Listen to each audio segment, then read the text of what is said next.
নমস্কার বন্ধুগণ, আজকের খাওয়া দেখুন বিউলির ডালের যে সরু চকলি বানিয়েছি, এটা রাত্রের খাওয়া। এই আলুর দম আছে, আর আমরা কালকে পূর্ণিমা নারায়ণ পুজোতে প্রসাদ চড়িয়েছিলাম সেই মিষ্টি, এগুলো দিয়ে আমাদের আজ খাওয়া দাওয়া হবে। এটা বিউলির ডাল দুপুরবেলা ভিজিয়ে রেখেছিলাম, এখন জল থেকে ছেঁকে এটাকে রেখেছি। এটা এর মধ্যে এটা দেবো আদা কাঁচা লঙ্কা, তো এটা একসঙ্গে দিলে তো পেস্টটা হবে না, এটা থেকে যাবে গোটা, এটার পাউডার হয়ে যাবে।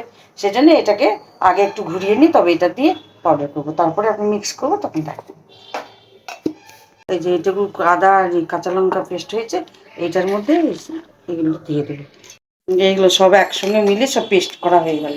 এই জলগুলো সব গুলে ওই ডালের মধ্যে বাটার মধ্যে নিয়ে নিলাম। 4 চামচে 3 চামচ চালের আটা দিয়েছি।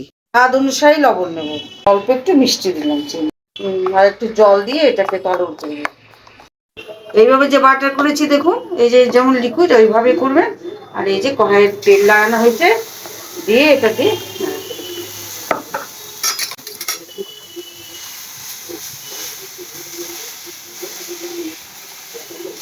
ভালো লাগলে লাইক করবেন, সাবস্ক্রাইব করবেন, শেয়ার করবেন। ভালো থাকবেন, সুস্থ থাকবেন।